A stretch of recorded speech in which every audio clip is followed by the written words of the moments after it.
TGIF, everybody. Good NFP day. Hello, Mark Williams. Hope everyone had a decent week. Don't try and make your week on Friday, but I do like NFP days. Usually there's something to fade. Hi, how are you guys? DJ, Nicholas, everyone, team, Forex Analytics team, another good week in the books. Well, it's not in the books yet. I wanted to start out here with the S&P. And we're currently at the 78.6 level, a little bit above it. 31.35 was the way I had it. And what's even more, I don't know why it astounds me because, the rule is wedges can retrace 100%. And this wedge I had anchored here. Coincidentally, the high of this day was, well, 31.30. Okay. And the day before, 31.38. Okay. So it could have been anchored this high right here is where we're back to. And it's 78.6. And what I want to point out is that we're back over the megaphone line. So when I was talking about it down here, getting back to 3,100, that's what it said technically, even though that's what it said technically in the environment we were in. Even I didn't believe it was going to happen. Yeah, I know some people are talking 3,200. 81%, 78.6, Jess. Yeah. So, I think that now, and it could stretch to those numbers you're talking about, Pete, but just remember what happened the last time we had an overthrow and what happened once we got back in this. Okay. So, um, this comes in the megaphone line up on top, right around 30.94. And then if you look at some short-term stuff, look at this, 30.90. 30.90 looks pretty important. See, it came back after breaking through the megaphone line, tested it, pushing up to new highs. We're diverging on multiple time frames up here. I may take a shot, risk 20 handles or so. We're no way, well, you can't say no way that we're going to get a weekly reversal, but I doubt it. Pete would like to see 27.90. Yeah, that'd be a big trade. Supply 31.70. Okay. Let's see, since it's Friday, this is a pretty much make or break. We do have a pretty negative week in the precious metals. Okay. This was actually the turnaround Tuesday trade up here in the 1740s, and it got hammered on Tuesday. So we're holding the 1685 level. We've rallied back. I'm not going to stay short. I might even consider getting long back over 1720. But if this is just the beginning and you look at the weekly, depending upon what happens after the number, it's a pretty negative week. It's the 2 week off numbers all the way up at 1734.30. I'd be surprised if we recapture it. And then you just look at, just a measured move on this. Let's look at this. Okay. So from the high, this high, not this failing rally high, was 70 bucks. All right. This was $70 move. And I think we were close to 78.6 back up here on Tuesday. But if I call this a breakdown, right here, and I take 70 bucks from here, it would take you to 1610. If I take it from this channel breakdown right here, it would take you to 1665 or so. And you know what else was a kind of a interesting change is that silver is not outperforming gold. Maybe it will reassert itself, but that was one of the reasons why I even took a shot at silver up here, and then I was looking for the gap to be filled. It went a lot lower than that, went down to the 78.6 level. That's interesting too. So silver is coming back and holding the 78.6 back under 1738. There's some air pockets under there. So, I still favor shorts there. And the reason was this.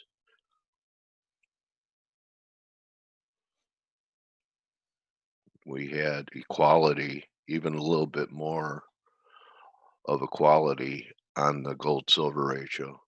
This was 20 points. 96 was equality right around here.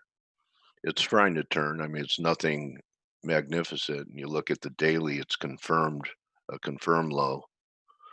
But right here, after this kind of move, I think that a lot or most, at least for now, of silver's outperformance over gold might have played out for now.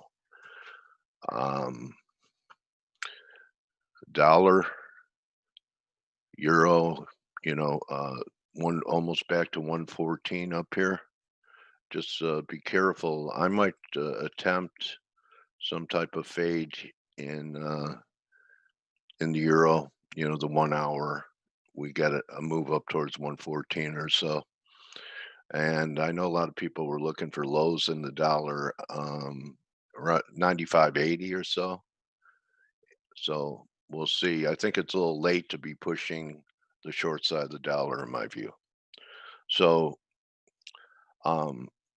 into the NFP, I once had a guy say, Dale, I bought the euro before the NFP, and it was a weak number, and the euro rallied 100 pips. And I said, good guess.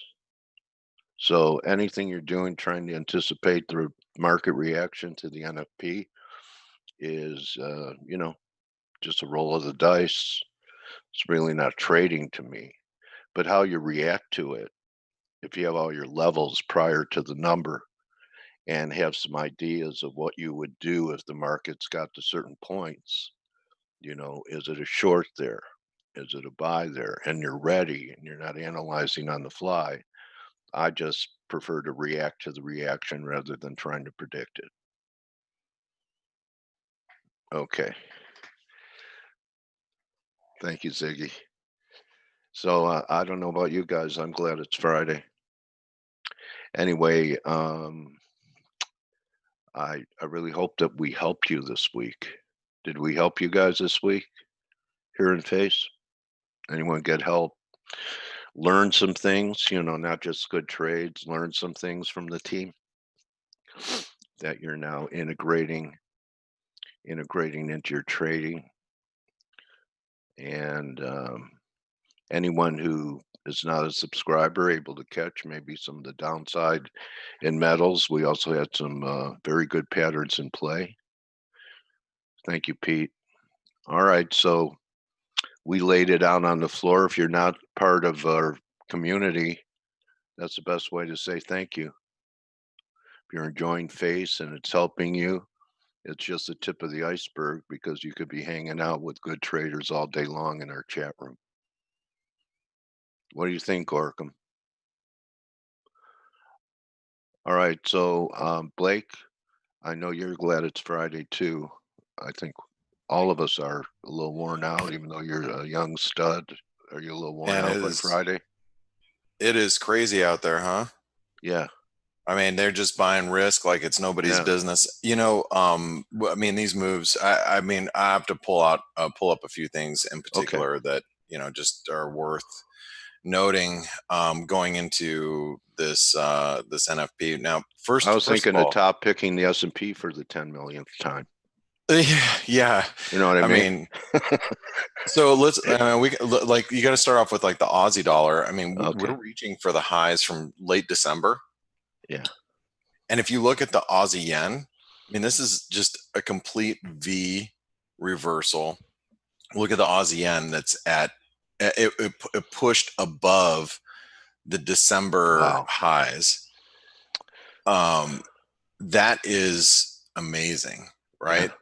I Yeah. mean, that is like an absolutely amazing move that we've seen this week as we've blasted through the 200-day moving average. I mean, just in this particular pair, we've gone from 72 to 70. That's a 400 some odd pip move. Yeah. And I'll tell you that the Aussies run me over this week. It's been a hell of a move, you know. Um, and this has been a big one. And you know, I look at it now and it's like, okay, well, what do you do with it here? And I don't know, other than you got to be a little careful with it because it's obviously overbought.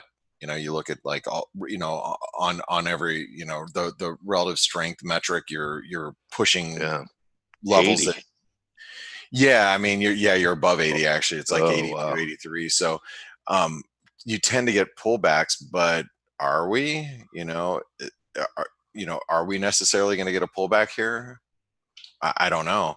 Um, I mean, you know, the Aussie just continues to take off. You look at the New Zealand. The New Zealand is just ripping right now. Here's the New Zealand dollar. I mean, that's just flying. We're at highs of the session right now, and we're squeezing past the 78% retracement, and it looks like we're going to 66 cents here in the Kiwi. Um, you know, like I said, these moves are just staggering, and it doesn't even matter if stocks are coming down or they're going up. These commodity currencies are just flying right now, and that's amazing. And then you have the Canadian ahead of the Canadian jobs report. Well, we also have NFP too, but look at here. I mean, we're about ready to fill the gap from March. That gap fill, as far as I'm concerned, the gap fill comes in at the where we closed at, which is 134.20. Sorry, and it looks like we're going to fill that. You know, this morning we could probably fill it post jobs report. We are expecting a stronger than had anticipated jobs report from Canada today,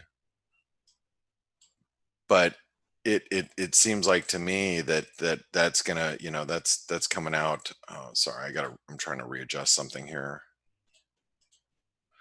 Um, it's come. I'm sorry, I was trying to pull up my news, but I'll have to pull it up this way. So if you look, you know, the Canadian jobs report, even though we are okay, expected to lose, you know, is that a 500,000 jobs? Is that what that is? I'm trying to pull it up on my Bloomberg, but I just messed it up Which one, actually. Blake? Canadian jobs report. Yeah, 500,000 jobs. Yeah. 500,000 jobs. Okay. Yep. Yeah. Sorry, I was trying to pull it up over on my end over here. What an era we live in, right? What's that? What an era we live in. In some metrics, trillion is the new billion. In Yeah. other metrics, million is the new thousand. Right. It's just it's crazy. It's a wild world that we're in. But I think that this dollar Canadian could actually, you know, trade down to fill the gap at 134.20, and maybe even a little bit lower than that on a positive number. Now, when I say a positive number, that doesn't necessarily mean that we're going to beat, or it doesn't mean that it's, you know, it's going to be, you know, it's going to be some you know, job gain. It's just going to not be as as bad as losing 500,000 jobs. Like let's say the number comes in a little bit more improved. If that's the case, then the Canadian dollar Canadian is going to drop pretty aggressively. So anyway, you know, and then probably fill the gap. But remember, this move has already started before the number, which means that, you know, probably people in Canada have already got it. Canadians are pretty good at leaking the data, so we've seen a lot of these moves start. And I say that, you know, kind of half-hearted, jokingly, but the fact of the matter is you see like a lot of the Canadian moves happen well before the data actually comes out. It's just kind of how it is. I think it does actually leak out one way or another, but that's something we got to be watching today. The dollar yen is still strengthening. Now we're pushing like the other yen pairs, and it's not just the Aussie yen that's up against those highs. You have to look at, like, you know, the euro yen and the New Zealand yen and all those other yen pairs, but the dollar yen's actually pushing the resistance from back in April. And so we're trying to push above that. We still have the inverted head and shoulder pattern, points us to 110, but we're going to struggle as the dollar yen is obviously going to be doing worse than the other yen pairs because the dollar has just been getting beat with the ugly stick for the last week. So it's obviously not going to be rallying quite like the other yen pairs, but it is still holding up well, and dips are being bought. You're not seeing any significant dip in the US dollar Japanese yen, and if you do, it's being bought up anyway. So I would think that let's say it's a weak number. And how many jobs are we looking to lose here in the United States? Is it just 8 million? 8 Nothing million. to worry about. Just 8? It's 8, right? Yeah, that's what okay. So if let's say we only lose 7 million, and the participation rate is maybe better than expected. No chance about that. Huh? About the participation rate. Forget about that. The participation rate. You think so? I think so. The participation rate has been in a long-term downtrend, and especially as long as the government is giving incentives to low-paid, low-skilled workers to not work instead of working, with the exception of the occasional blip rebound higher, which is like 1 month report higher, you should expect the participation rate, which had found some kind of a bottom during the past couple of years. I think you should expect the participation rate to start trending lower once again. What's interesting? I'm gonna show you guys something. This is from Bank of America. This is one of their research about credit card investing. This is their credit card, Bank of America credit card data. For states furthest along in reopening, total credit card spending has returned to the same pace as this time last year. How crazy is that? Now, listen, Wow. Furthermore, the stimulus from the federal government more than offset the decline in labor income in April, sending the savings rate soaring to just above 30%.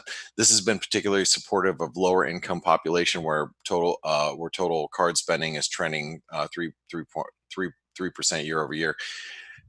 Yes, you read that correctly. For this part of the population, the year over year spending is actually higher. So I would argue that most felt COVID-19 would be a paradigm shift in spending. This high frequency data very much suggests a V-shaped recovery versus the popular W theory. How crazy is that? It is crazy, especially if you consider the long-term implications of that. I mean, the initial reaction was, let's put some money on the side because there is a lot of uncertainty. I mean, who knows what happens? I mean, so many people lost their jobs. So many of them prudently are thinking, okay, I'm getting now, this extra unemployment benefits.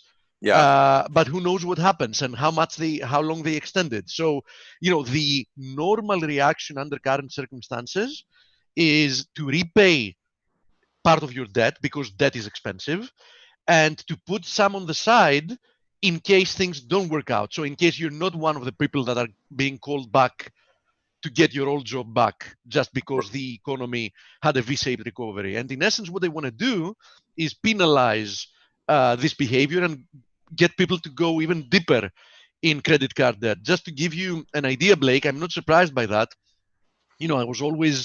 One of my hobbies was always remote controlled vehicles, drones, etc. So I can tell you that, especially in the US, because there are a lot of forums in the US, you can believe how many times I've read in commentary or in forums that people were taking the money, how were they called, the relief money, whatever, and they were just buying, for example, RC cars or drones or whatever. Which, you be the judge if that's, what's that intended to to be used for. So it's wild. The consumer spending habits, in the United States are definitely different from other countries. Let's just put it that way. The euro, real quick before I turn it over to you guys, because I want to turn it over to you before the data, because I'm going to have to try to trade some of this data over here. The euro looks like near term we may have hit some resistance as we approach 114. So it's an 88% retracement, also 161% extension of this move lower.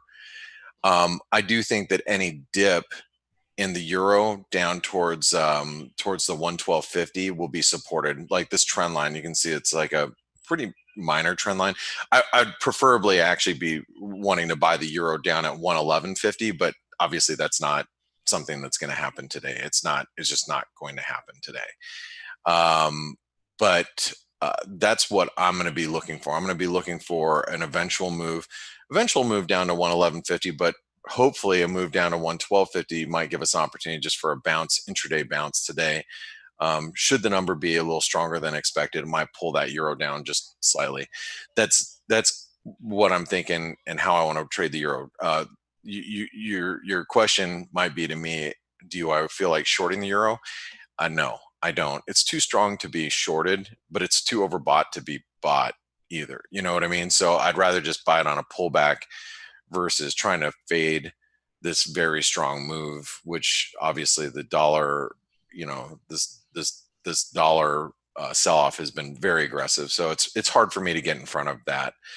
But I just wanted to let you guys know that's how I plan on approaching the euro today. And obviously, if we drop down to 112.50, that's going to be an opportunity. And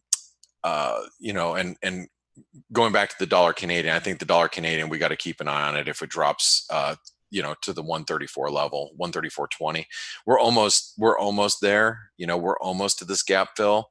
There's on a strong number, there's a chance that we're going to overshoot that, and we're going to probably push down towards 134, the figure. Just keep that in mind, because the Canadian's already been pretty strong.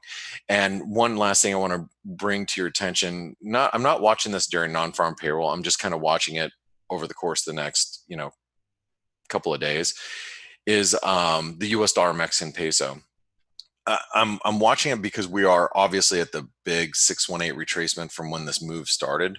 So it's been pretty important support. It's kind of like when we were sitting on 22, we weren't really going down, and we're just kind of holding that support.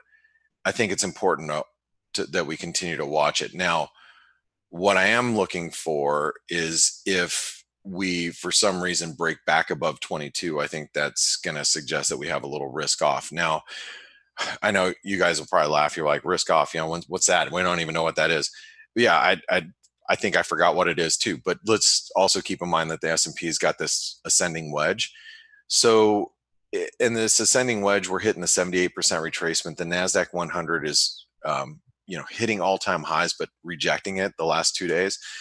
So if the S&P pulls back and we can get, back down towards 3,000, that risk off is you'll be able to see it through, I think, the dollar Mexican peso, obviously some other pairs too, but I think that's what I'm going to be looking for if the S&P starts breaking through the support. But hey, Blake, yeah. Would you mind showing your look on the notes or bonds? I know you trade notes rarely, but once in a while I know you follow them. Yeah, I haven't in a while, because I feel like I missed this move when we broke out of the when we broke the wedge lower. Mm-hmm. Yeah. When we broke out of this triangle on Monday or Tuesday, I'm like, oh Yeah. man, yields are going to scream. And then I totally, like our analysis has been, we're going to push back towards the 136 level, which is the 618, which, we're making our way there. Nice look. Yeah, I missed it, and well, it was like a brain dead person for about 3 months, just going sideways, and trading was light and volume was light. It felt like they took the market away from us, but nationalized market, as you said yesterday, Dale. I couldn't agree more. Yeah, there you go. Yeah, and don't fight the Fed and all of that stuff. Yeah.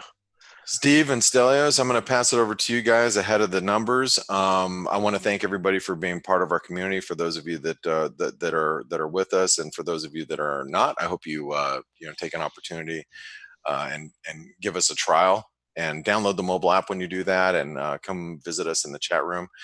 I'll see you guys on the week ahead video over the weekend. So thanks, everybody. Have a good weekend, Blake. Thank you, do the Blake. Thank you, same. Blaker. Thanks, guys. Good morning, guys. How are you doing? Good morning, TGIF. buddy. Good Yeah. morning. Good, buddy. Hey, Steve. Good weather here. It's the summer now, finally. Indeed. Yeah, Normal summer, not like the heat wave we had prior to that, yeah, which was true. just true. It was just crazy. What's Yeah. the water temperature right there for you guys just going to the You mean beach locally? in You the mean sea? during Not in your little play pool in the ocean. Okay. Actually, I don't know. What's the temperature? It's warm. Let's put it that way. Really? Can reach close to 30 degrees Celsius on warm days. And first of all, we don't have an ocean, right? Yeah, it's the Mediterranean. What are you off of right there? We have the Aegean Sea. Let me show Oh, you. okay. It's So a this is sea. the Aegean Sea. Yeah. Okay, and the Mediterranean is below. Okay. Okay, so it's more of a what's closed sea. Translate that into Fahrenheit, 30 Celsius. It's a lot. It's a lot. Don't worry. It's warm. Okay. So you get FX markets. There you go. And, Like and 80, let's say 85. It can get close to 85. Oh my Dale. God. That's like the Caribbean. and geography as well. You get here. You get everything. Yeah. You get But everything. also, What but am it I also doing here? But it also depends on where you're swimming, because, for example, there are some islands in the middle of Aegean that, in general, have much colder waters in comparison to other areas. So it's also, where you're swimming. So Waves? Nah. No waves. And we don't even. And another positive thing is no sharks, no dangers. Oh, that's nice. Yeah, no. And nude beaches, because Joe says you go to nude beaches a lot. That's all that Joe is thinking about. By the way, my friend Costas just said that they've announced storms coming and the drop in temperature. Go away, Costa. Okay, go home. Switch off. Okay. So we have numbers in a couple of minutes. We have enough time to touch upon a couple of things. We had Michael Barnier, the head negotiator for the EU, speaking today, and he said that there is no meaningful progress being made, especially on the on fishing. And this has been, for people who have been following this saga, this has been a major sticking point for the Brits, and they want basically they do not want to adhere to the rules that the EU want to put forward, which means basically a level playing field for everybody on the UK fishing waters, which they haven't got the note. They don't even need to go fishing. I mean, why go catch fish? You can get freshly printed money. I mean, who needs fish? Yeah, true. So he said that as long as there's no deal on fishing, there's not going to be a trade deal with the UK, and he said it, this firmly. So that theoretically is a negative headline, but the pound is rallying today. So go figure that one out. I guess it has to do with risk on and risk off, but yeah. That was we haven't had a lot from the Brexit side for days now, so it's good to get something back from there. I'm just kidding, I hate it, but that's what we had there. Well, what else did we have today worth mentioning? It's been actually pretty quiet. We had German factory orders. They're just collapsing, minus 25.8%, expected minus. That is definitely worth another couple percent higher in the DAX. Yeah, man, we joke about this, but seriously, it's just. But that's how it works, dude. Why are you joking about it? And we had some other minor numbers like Italian retail sales still very negative. So these are all kind of expected. The market's forgotten about these. All we're doing is looking 3 months ahead into the V-shaped recovery, and everything's going to be back to normal. Clearly, some numbers are going to be going back to roughly where they were before, like Blake showed before. But I think in major European countries where we've had serious shutdowns and lockdowns, I think it's going to take a little bit longer to go back to normal. But then again, what do I know? Is it? I was 5 reading seconds, guys. Dale. Oh, Numbers okay. coming Have a out in look. 3 seconds. Go. Okay. What? Positive? Have they made the same mistake again? Wow. Is that?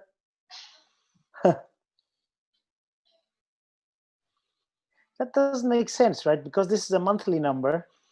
We know what the weekly unemployment claims are, and there are definitely not any gains, job gains. And the same with Canada, positive numbers. Do you make any sense of this, Steve?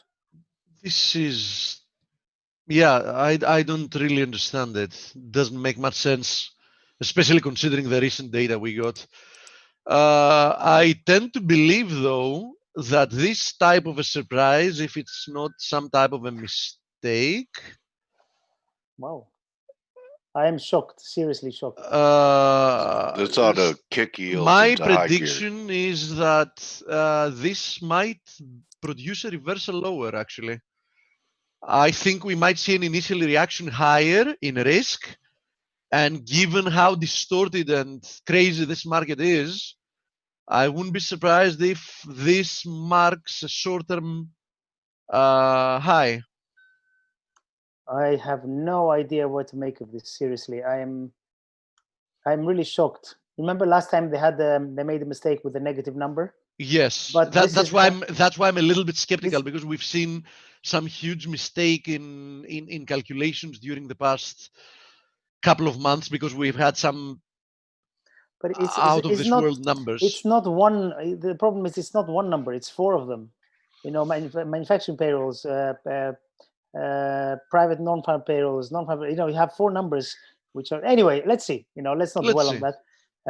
Average hourly earnings are a lot lower than expected, but this is consistent with low skilled jobs million coming back. positive instead of minus 8 million. Canadian employment change, same deal, plus 290 roughly versus minus 500K. So yeah, I assume it's not a mistake, because we see the same trend in the unemployment rate in Canada is now 13.7. Unemployment rate in the US is 13.3.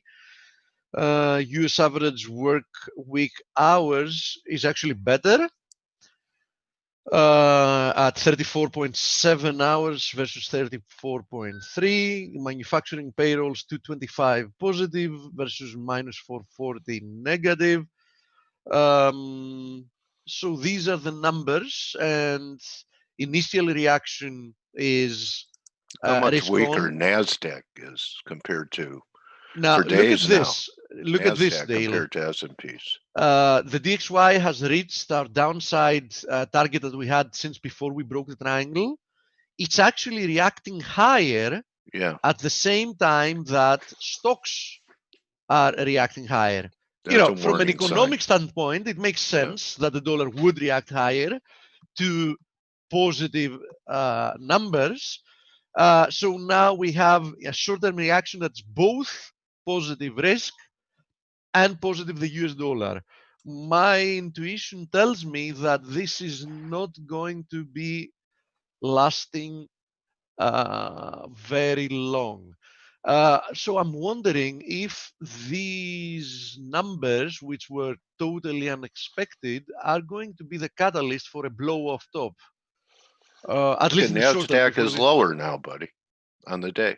It's unchanged, actually. It's up 32. It's exactly unchanged. Yeah. Yeah. It's exactly unchanged. And speaking of which, I think that this idea that I talked about early in the week, that wedge, it's breaking down. Oh yeah, I think that it has started playing out quite nicely here. Yeah, we didn't get a third drive. See, sometimes we didn't. It's just two. Yeah, we didn't. That was a great call. I think it's going to continue for a while. I think it's still early, Dale. I think there is still a very, very favorable. Well, you're not late. Today's a breakdown day. Yeah. So I still think that if you don't want to be involved, I mean, if your logic tells you that it's totally stupid to be long risk at the moment, irrespective of all the stimulus, because valuations are, in some cases, as high or even a little bit higher than they were in the 99 2000 Nasdaq bubble. In some other cases, they're very, very close to that. The reason I keep mentioning that as a comparison basis is because there is absolutely nobody that is not accepting that 99 2000 was a bubble. So there is no argument between people in the financial industry. There is absolutely nobody that argues if or not 99 2000 was a Nasdaq bubble. Anyhow, that was proven because the Nasdaq lost 80% of its value following that. So it's it's by definition a bubble only by seeing what happened following that. So now we have these type of valuations. So I understand why somebody would not fundamentally be able to persuade himself or herself to be long, despite all the stimulus, as I said, because we know that liquidity and stimulus are driving the market at a huge extent. There was a very nice chart, actually. Let me upload it from my phone because you need to see this. So let me show you this. I think this is one chart that gives you, it's what we say, one picture equals 1,000 words. So let me upload this. Yeah, yields are spiking with it too. TLT is going to be down. So let me show you this. Handles. I just uploaded it.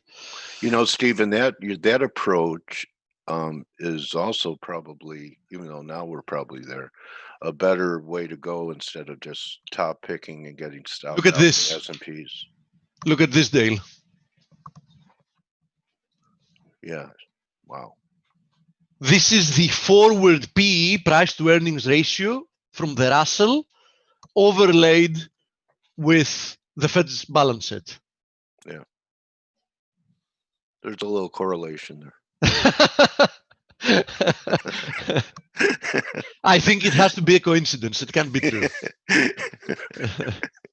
That they're actually related. I think it's just coincidental. Yeah, Fed doesn't affect things. No, it doesn't. It definitely doesn't.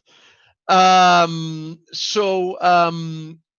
I was saying is that I do understand why somebody would not want to persuade themselves to be long, because they can't really get the grasp of it.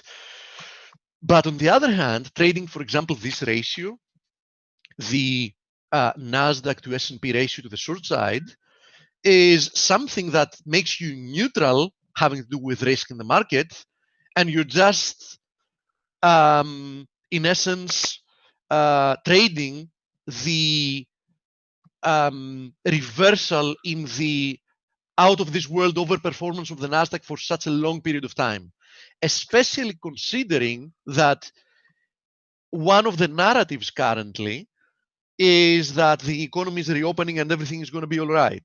But think about it. Which is the index that really suffered? Which are the indices that really suffered? Or let me say it opposite. Which is the index that really suffered much less during the shutdown? The Nasdaq suffered a lot less and rebounded a lot faster. Why? Yeah. Because some of its key stocks were considered safe havens during a shutdown. Netflix did well for obvious reasons. Amazon did well. Even Microsoft, it looked just like a Microsoft in a bull because market. People were exactly. So now that the economy is reopening, theoretically speaking, all the stocks that got battered down should do some catching up, and all the stocks that really benefited from the idea that now that everybody's in lockdown, they have to make more use of some services that they were not using or they were using less. Now, theoretically, that trend should somewhat reverse or at least pause, right? So I think that, you want to be neutral risk. You can still trade the indices by trading the spread of these two, and it looks quite appealing, right? Now, needless to say, so far we have a 1.5% up day in the S&P. We are now testing another support resistance area to 3165. You can see it here. Previous resistance there. We spiked lower. Back then we retested it. I really think that today, and this surprise number can prove to be the catalyst for some type of a blow off top before we get at least a deep pullback. In which case, given the move that we've already seen, probably any deep pullback should be bought because the market is going to be buying at both hands. There's no question about it.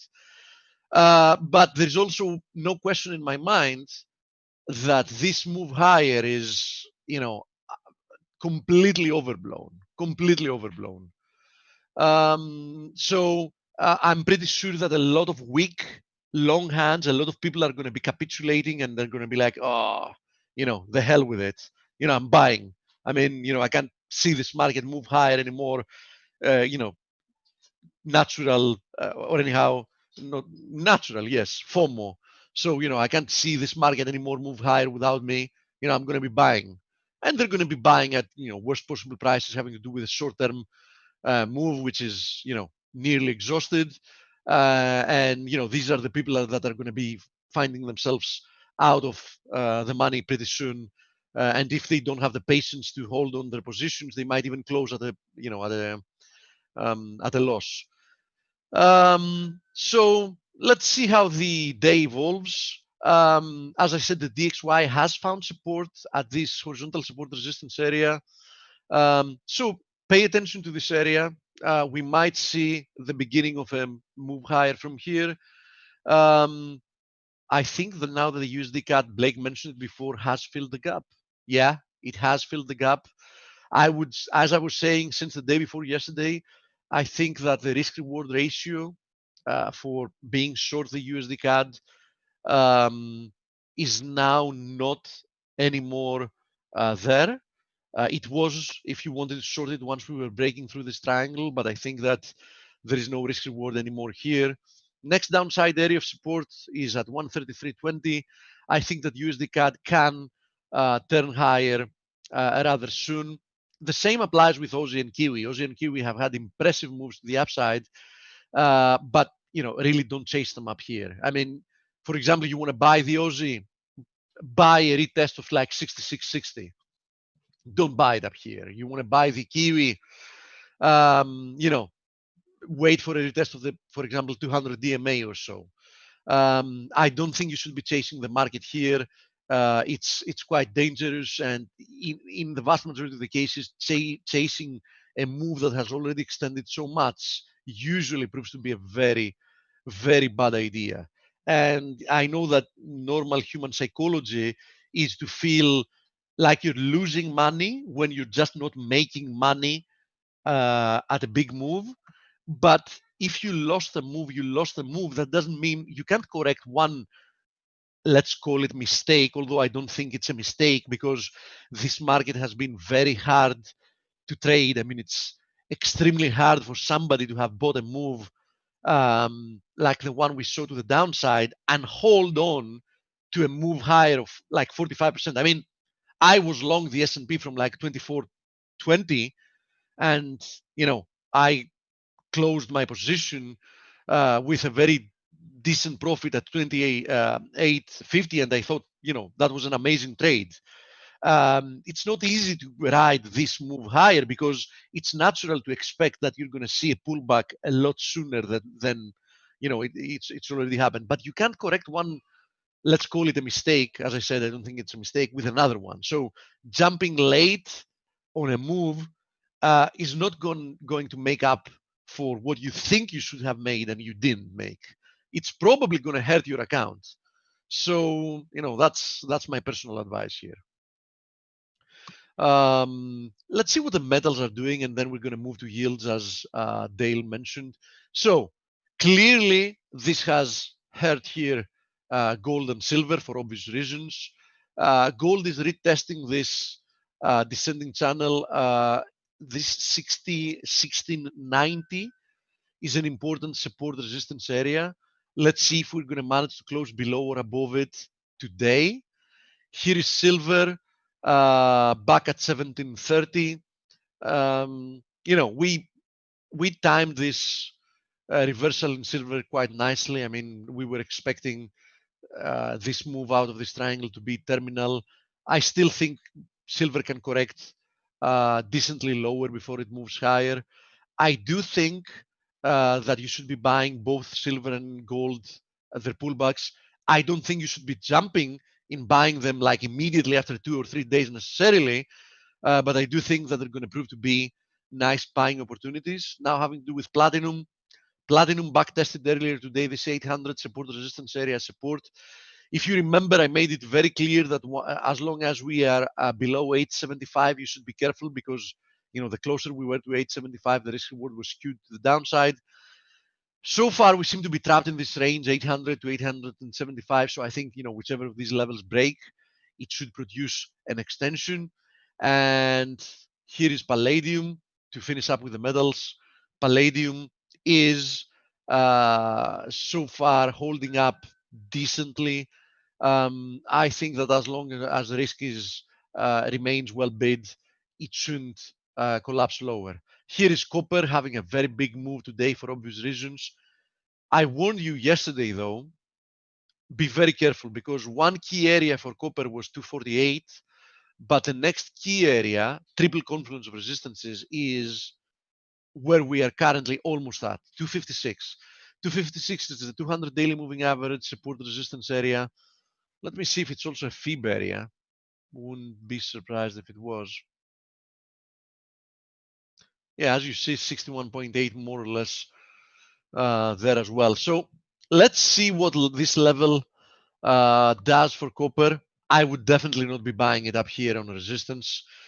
Crude oil, to finish up with this before we jump to FX. Here is crude oil, another good day today. Good thing I'm actually long crude through. I have a position in, I've bought 2,000 stocks in Total. So, this is doing quite nicely. Actually, let me have a look at it.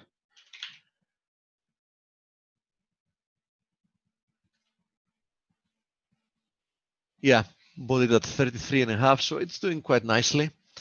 So at least, I have some long exposure in risk through that. But having said that, look at this ascending channel. It's quite steep, and we're once again bumping our head on resistance here. So in the short term, even crude oil is overdone. I mean, we've already seen a monstrous move. This is a continuous from 11.5 to 34.5. We've appreciated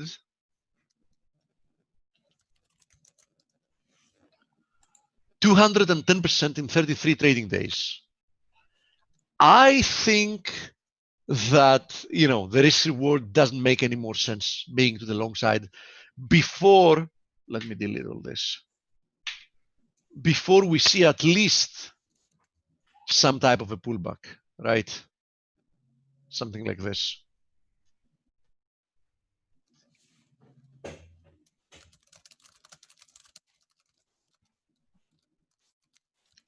Let me have a look. Grega said, yeah, I can hear a keyboard. Grega, is that you here? I can hear it, yes. My keyboard. Yeah, I could hear a keyboard. Okay. Nice to have you here. What do you think about today's move? Is it a blow-off top in the short term? What do you think?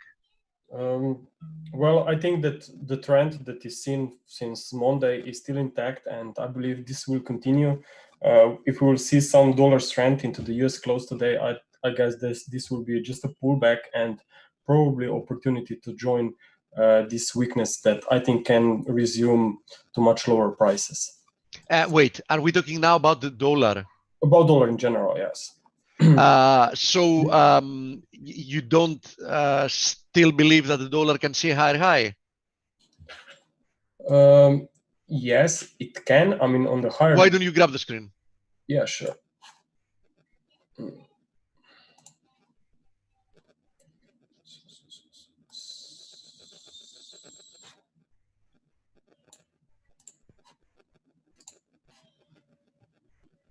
Okay. Okay, cool.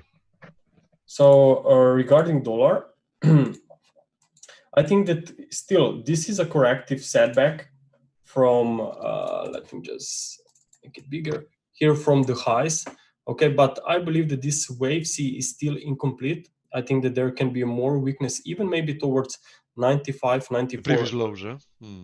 Yes. So the fact is that we have to respect what the market is doing, and not only on dollar index. I'm looking at cable. I'm looking at the euro dollar, and the structure with these breakouts that occurred a week back. The structure is looking incomplete. I'm tracking a 5-wave movement. So until I see 5 waves accomplished here, I remained bearish on the US dollar. Also, looking at the euro dollar, since we are talking about the euro dollar, by the way, is trying to produce a reversal candlestick so far today on the daily. Of course, it's very early on the day. But great analysis, call, and pip on cable, Grega. Yeah, thank you. Hey, Dale. From last week, you know. Nice. Yeah, I will also look at cable, yes. Okay. And before we move forward, well, dollar index, euro dollar obviously are linked. And here I'm looking at Bund futures. I see a very nice breakdown, and it appears that we could retest this March 19 lows. And if that's going to be the case, then I think that this euro dollar will stay in play on the long side, because after all, this rise on the euro dollar came after this breakdown on Bund futures. So I assume that we could retest on euro dollar this early March highs, maybe even accelerate slightly to the upside. And if you just look and focus on these substructures, you can clearly see that there are no 5 waves up. So I think that there is, based on Bunds, based on substructures on the euro dollar, I think that overall dollar weakness could remain in the cards. Also, looking at some commodity currencies against the US dollar, I think that actually we have the same story. And since we mentioned also cable, you know, Stelius got bearish the Bunds on a product at the top. Nice. Are you here, Stel? That was a nice entry up there. He's gone. It was. He's yes. FLA class, I think. So here we have cable, and as you know, last week we talked about these 5 waves up, followed by complex correction that gave us an evidences of a bottoming here just below this wave 4 swing low. And of course, this reversal was confirmed by 5-wave rise in a smaller time frame. And since we are stepping here in a new cycle, okay, this was 1 leg to the upside, a pullback, and you have now 3rd leg to the upside. Even if this is wave C or wave 3, it doesn't really matter. What really is important here, that we need 5 waves to the upside before this current cycle can be finished. We are now just at the temporary resistance, I believe, so maybe there will be some pullbacks coming in the near future, but I think that there can be more upside available after setback, and this goes very nicely with the euro dollar, and on the other hand with the dollar index as well. Now, if we take a look on Aussie dollar, even here, looking at the 4-hour chart, okay, we have seen a nice break out of this triangle. I definitely did not expect such a strong move here to the upside. Yeah, that was an extended. Yes, move. It's an extended, and looks like that we have to respect what the market is doing. It's making clearly an impulsive rise. Notice that this move to the upside in the middle of the week was very strong, okay, much stronger than maybe some of the previous rises in the past few weeks. So in my opinion, this is an impulse that can also continue to the upside after a setback. Looking at dollar CAD, what is really important here on dollar CAD is that actually we also here came out of a triangle. So we have to understand that this drop can be temporary. At the same time, notice that we are now moving into this March 09 gap. So we filled this one.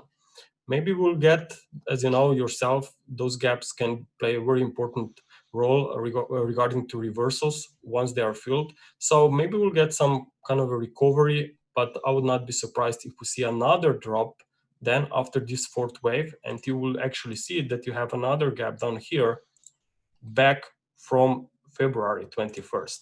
Okay, so I'm expecting more weakness here on dollar CAD, and if you're wondering what this the higher degree structure based on this ABC drop, well, looking at the weekly chart here, I think that we could be dealing with a triangle, because we have here first 3 legs down for a wave A, then you have 3 waves bounce for a wave B, and now maybe we are here moving into late stages of wave C. So March 09 gap or February levels could be maybe at least temporary supports for a new recovery. I think 132 was the objective off the triangle that we broke down on at 3580. Yeah, I see your point. You know what I'm talking about? Yes, yeah, yes. on the daily. Projection is 132. Yes. Yeah. Okay. It makes sense and very good target. Steve yelled at me when I made that forecast. No, I just told you that the path of least resistance remains higher. All right. Well, which is true. You're mean to me when you don't agree. No. Yeah. Well, you treat me like I'm Henrik or something. The fun part is that I actually, before I had to jump on a meeting, I heard this guy a little bit yesterday. The fun part is that he seems to have the right idea about what is happening in a macro environment, and he's interpreting the right, he's making the right assumptions and getting their own, scenarios. Results. Yeah. Well, we'll see. Time, like everything, time will tell. Of course. Well, the price action, the price action itself is always the most important, right? Yeah. I had one webinar with Jody on Wednesday, and we were talking about fundamentals as well there. And I said that, look, whatever happens in fundamentally speaking, everything gets calculated in price. So based on the short-term trades, I think that fundamentals are still very tough to read, definitely not easy to trade. Yeah. Because fundamentals do change, and so the reactions to fundamentals as well. You know who agrees with you? Jack Schwager, and he's talked to quite a few traders. Yeah. He's the guy who wrote Market Wizards. So yeah, he agrees with you. He said, fundamental traders, and that was a great example. If the fundamentals are still there and price is moving against them, they go, well, God, I mean, fundamentals are still the same. I should add on here. If it was a good buy or good sell here, it's even better here. Maybe on the long term, you can be positioned for fundamentals, but you have to be very patient before they actually. You need to be very patient. You need to have very deep pockets. Yeah. Yes, exactly. And you need to have a rock solid psychology. Otherwise, it is very likely that you're going to panic and capitulate before you're proven right. And at the end of the day, the feeling that you get when you're proven right is amazing. But what can you do with it if you've lost your money? Right? Actually, fundamentals would be easily to trade and to make money from there, then definitely this would teach you in school, right? In economics, but they are talking about. You don't want to know what they teach you in school in economics, because that's a big topic of conversation. They teach you trust. But I'm just trying to say that it's not the right story that would be right over and over again. Yeah. So, Grega, the elephant in the room. Where do you see a reversal in the S&P? And how deep of a move lower would you be looking for? Well, I'm actually watching a few scenarios here. Yeah, I have the same measure you have there.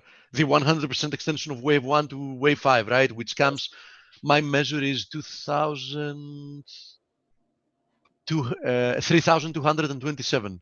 And this, at the same time, notice that we are moving into this Elliott wave channel resistance lines. Yeah.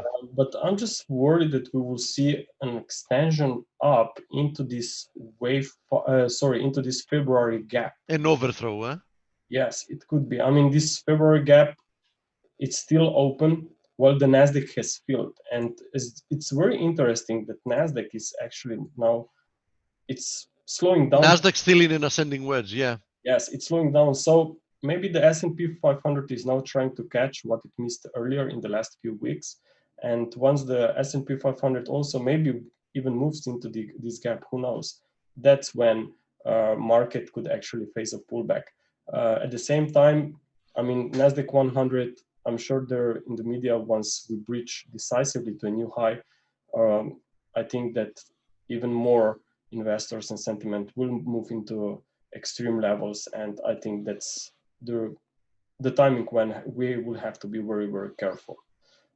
But from a trading perspective, I know that this is very tough. I mean, I'm sure you don't want to short this, okay, because it's too risky and too high to be long. So I just think it's game of patience. You have to wait clearly on a free wave setback and then just trying to join the uptrend, which I believe will continue after an ABC drop. But whenever this occurs, no one knows, but I think there will be opportunity. Thank you, Gregor. Thank you. Glad we got him in this week. Gregor, just a very fast question. What about yields? Okay. Do you think, I mean, do you think that yields have bottomed out, or do you think this is a temporary rebound? To answer also, I think it's temporary. I have notes here. You see Dale, so he's looking for her. Yeah. Okay. Yes, I think that this is consolidation. Maybe you can see even maybe it's a triangle here. I just don't see a top formation yet. I think it's a little bit too soon. Yeah. I think when this market will either find a support here and continue with a triangle, or maybe just continue higher into wave 5, that's when stocks will pull back. A pullback, yes. And if we are approaching potential resistance on stocks, maybe based on timing, I think that we could see it till summer starts. I think that this will be a timing when this market will also find a support. Great look. Okay, mate. Thank you very much for being here. We have an interview, so we have to pass it to Dale. Dale, who do we have today? Akil Stokes, pass me the baton. Oops, I tripped. I dropped. Yeah, Akil's with us. I haven't talked to Akil in a while, and he's in the house, so I could get him set up now if you guys are wrapped up. Of course. Gregor, thank you, Wizard, for dropping in. Thank you, Gregor. Yeah, another great week of analysis by you and the team. Thank you, Steve. And Akil, I'm going to get you set up so that we can have a conversation.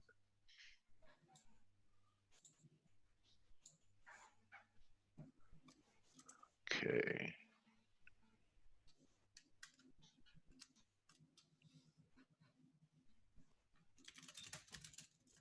There you are. Welcome to Face, Akil. I've unmuted you, so I hope you have a mic. I do. You should be hearing me right now. Got you, buddy. Nice to be speaking with you, my trading warrior brother. It's been quite some time, and thanks for coming in on a busy day with the NFP and wild markets. How have you been? Wild world we live in. Yeah, I mean, it's a Rod Serling episode that I can't change the channel.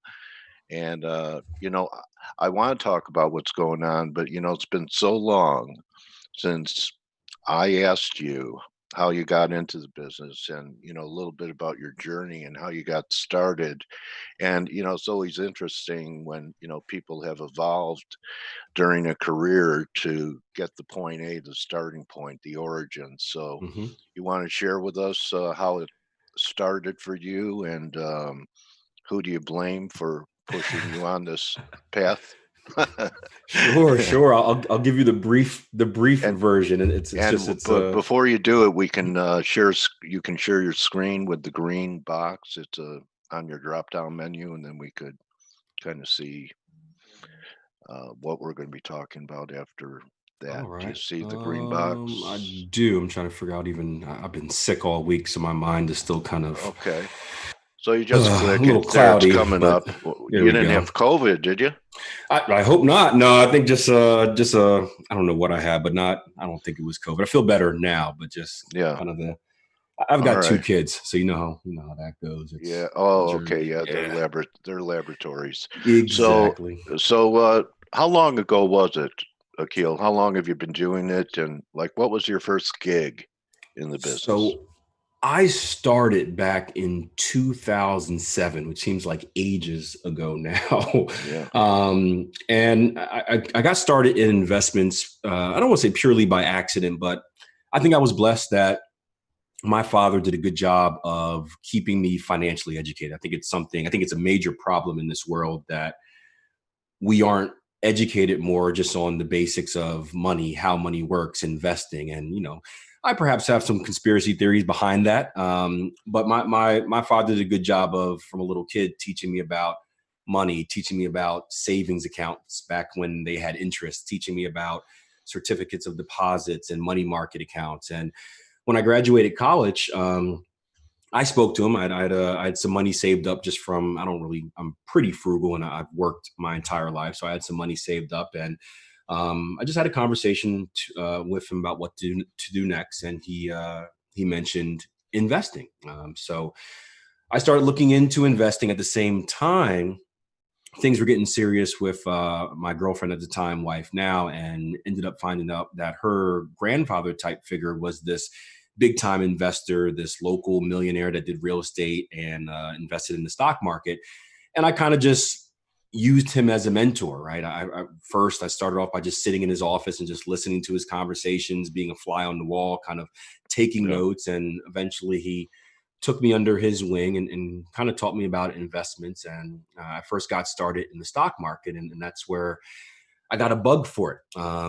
I enjoyed the process. It wasn't something that I planned on doing, but I liked it. It was a game. It was a game that you can never truly master, but something about it kept bringing me back. And eventually it turned into something that I wanted to do full time. Keep in mind, this is at the time of the recession in Yeah. the U.S. here, so I couldn't get a job. I was in grad school. I was too underqualified because I had no experience. I was in grad school, so I was too overqualified for what they needed to pay me. So I was kind of stuck in the middle. And I said, hey, why not follow this? And at the time, I was doing pretty good in the stock market, but it wasn't enough to live my life off of. And a friend of mine Right. told me about Forex. And of course, he told me all the things that you see on the internet. Forex, a foreign exchange market, it's so big. You can make more in less Yeah. time with less money. And I'm like, yeah, this is awesome. I'm going to be a millionaire overnight. Yeah. And I entered it kind of with the wrong mindset. I entered it with the mindset of get rich quick. For me, I was this stock market guru in my head because I did well, even though I think anyone did well at the time. And I learned the hard way that it was going to take work. And I was stubborn for a long time. I struggled trying to figure it out by myself. Eventually, I kind of gave in and admitted that I needed to get help. I got help. I got coaching, mentorship. I still struggled because I was still looking for the shortcut, looking for the magic strategy that was going to make me money without putting in the work. And then eventually, when kind of things were at rock bottom for me, I had a long talk with myself in the mirror, accepted blame, accepted that change needed to start with me. And I went about doing what I needed to do to change. And, you fast forward 10 years from then, 13 years probably from then, and uh, became a consistently profitable trader. And now I'm living my dream life. I'm doing exactly what I want to do each and every day, which I'm blessed. Okay. So you went through an evolution of methodologies, Hmm. and probably some, mentorship. And, I'm looking at your setup here, and it's pretty clean. Looks like you're only using, what is it, RSI underneath, and Yep, and that's all pivots. that's there. Yeah, and you're using some kind of supply demand zones. Yep, Is just that a your visual support and resistance. Yep. okay? All right. So, and now you mentor people. Yes. Yep. So you've gone full circle from, you know, um, uh, I know for me as a mentor, I think a mission of a mentor is to help people avoid stepping on the landmines that we did. Yes. And because it doesn't show up in the P&L, but bad trades, losing trades, if you could teach people to avoid those, they have a much better chance of survival. So why don't we talk a little bit about some of the methods that you use yourself and that you teach, and how it applies to, I guess we're looking at Euro right here. Yeah. Well, first, and I'll piggyback off of what you said. I agree 100%. In that period where I said I kind of turned my trading around, I was really at rock bottom, and I couldn't figure out what needed to be changed. And eventually I discovered, just by doing reviews and whatnot, that, I was basically shooting myself in the foot. And I kind of, I didn't think at that point, I didn't think I was going to make it in trading. My nest egg was kind of running out, and I was starting to fill out resumes. And I said, how about I just try to eliminate my mistakes? Because I wasn't trading poorly. I was just doing dumb stuff. And I put forth this goal of just making one less mistake per month. So if I was making 20 mistakes a month, let's say the month of January and February, my goal was to make no more than 19. And it's amazing, like you said, when you can eliminate those mistakes, you keep more of the profit that you were making anyway. What were the main ones, Akil? What were the main mistakes that, usually it's it's an area that, and we all know, I mean, I've been doing it for a long time, and I still know my weaknesses is I have trouble with great holds. I make the trade, I make the tough money. I, sometimes just take everything off instead of just leaving a piece on when the windfalls come. So to me, it's having the patience to wait for targets to be achieved as a weak point. Which, if you have a decent hit rate, it doesn't hurt you. But if you don't, it's Yeah. going to hurt you, because you need those windfalls to make up for your bad trades. So, what was it for you? What were the mistakes, the one a month, that you found you needed to eliminate? Very similar. It was basically anything involving money. I was very emotionally attached to money. So Okay. trades that I should have kept on, Yep.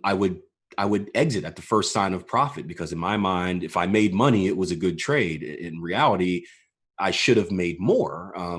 But it was taking profits early and moving stops back. So I would cut my winners short, not getting what I'm supposed to get from my winners.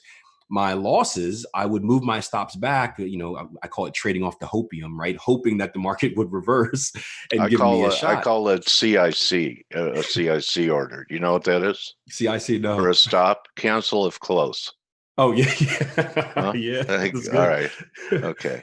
But that was it. So Yeah. So my risk reward was all skewed, and I had a really good hit rate, but my wins weren't covering for my losses, and it was weird, because I felt like I was trading good per win percentage. I'm doing air quotes here, but my P&L yeah. was in the negative. Okay. Um, All right. So that, I think that's so common. mhm, First daylight syndrome. So the way that sometimes I overcome it is trading in pieces mhm. on both the developing of a position and the letting go of a position.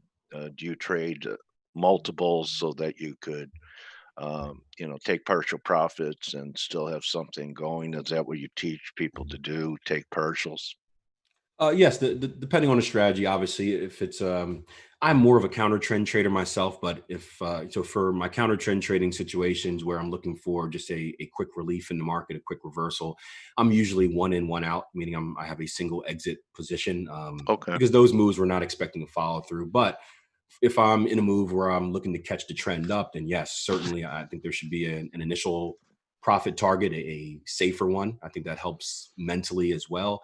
And then you can have either one or multiple other profit levels for your longer projection. So I Okay. definitely Well, think that's important. all right. Well, that's interesting, because I have a kind of like a natural affinity to fade stuff. So, what do you Mhm. use to know when you have a low risk counter trend trade? I see you're using RSI. What gives you your higher probability outcomes when you're top picking and bottom picking, looking for reactions? So the main thing that I'm looking for is levels of support and resistance. So that's I guess you can call it the backbone of my trading philosophy, and even my trend continuation opportunities. They all come at levels of support and resistance because I know that those are going to be decision points in the market. So if we look at the euro here, for example, and what a weird jobs report this morning. This is a previous level of structure. This is a previous level of structure resistance. So if price were to come up to this level, I would call this a decision point, and the market's going to make a decision. Either one of two things are going to happen. One, it's going to hold that level and we're going to see a little bit of relief. Two, we're going to violate that level and we may see a continuation higher. So I go through this 4-step process called identify, predict, decide, execute, where I want to identify what the market is doing, where the market is at. Based on what I identify, I can then make a prediction, right? If the market is here, then I predict the market to go higher, then I predict the market to go lower. Once I make that prediction, then I want to decide how I want to enter the market. And that's where I'm looking for specific reasons to get involved, whether it's a single candlestick formation, whether it's maybe some confluence with the RSI, and with indicators, you see I only have one on, it's always secondary to price. So a good example would be here. If we were to come up, I don't know why I deleted that, but if we were to come up to this zone, right, I wouldn't enter right away. So I'm not going to have a limit order sitting there waiting to get short.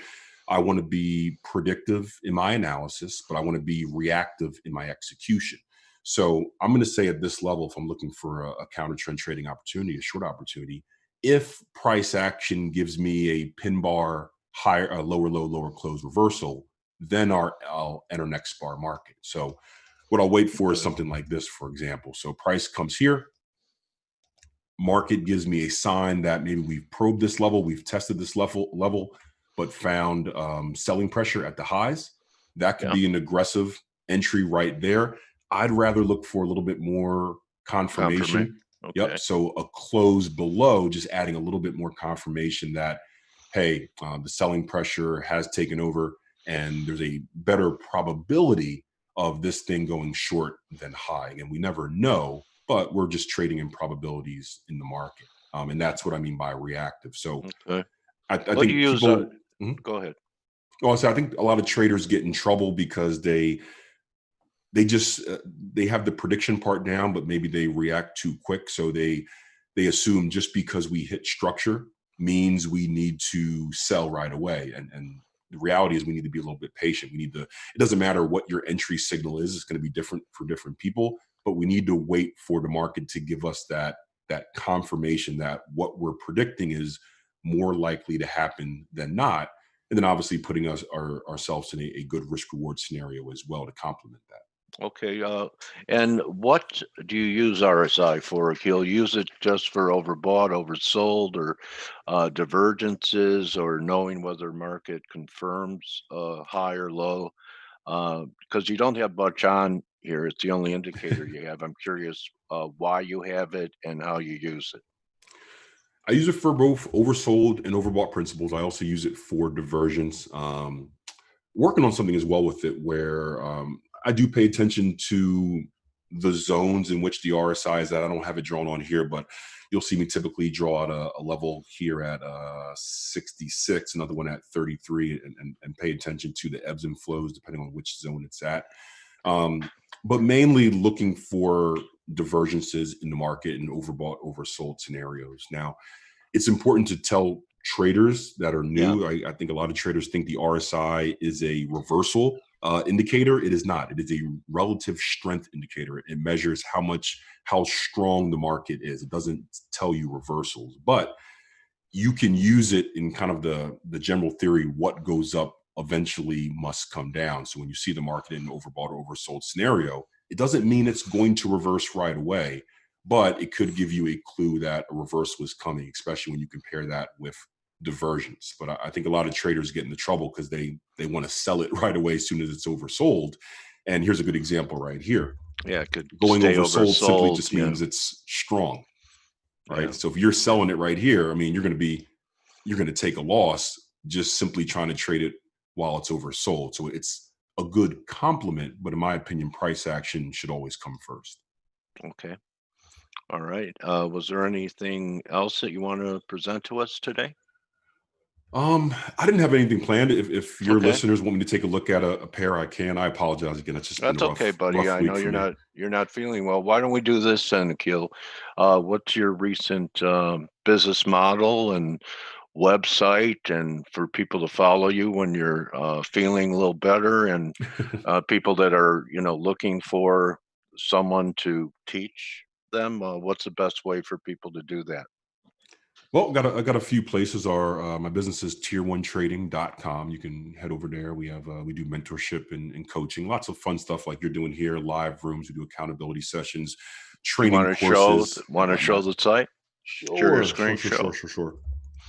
You can also find me all over social media at Akil Stokes RTM, Trading Coach Podcast. I have a podcast out as well, which comes out 3 times a week. So I'm just all over the place, just trying to deliver quality content for traders, and just kind of help people that are in a similar situation that I was in, where they're looking for something that they can do to change your life. Doesn't necessarily mean go full-time trading, but something they can do to change your life and help them, whether they can pay for education or not. So it's trying Well, to you know build what? Your story reinforces this fact. You're either going to pay to learn, or you're going to pay the market. Yeah, you're going to pay someone. That is true. Yeah, you're going to, and hopefully you don't pay the market in Ivy League tuition. That it's more like a community college or something. But I appreciate the mission that you have because of all the hype out there, and you're a straight shooter, and appreciate that. I know you, and that we could get together and talk once in a while. I hope you and your family stay safe, and Thank you. You that too. all your students and mentees rise to your level in their trading as time passes. Thank you. And again, apologies. I know you don't want to hear it, but apologies once again for just not Yeah, being on my A game today. But hey, didn't want to call out. I love doing this. Your C game is most people's A game. All right. So anyway, it was a great conversation, and I root for you, Akil, and Thank you. Same here. wanted to thank you for dropping by on a Friday. Get well, Godspeed, and thanks for being with us. And I want to thank everyone for hanging out with us. Remember, don't just count your pips, count your blessings, and have a great weekend. And we'll see everyone on Monday. Thank you again, Akil. Thank you. Take care, guys. Appreciate it. All right. You're welcome. All right. See you, everyone. See you, Sinatra, Colin, Andre, Nazimja, Jugal. Adios.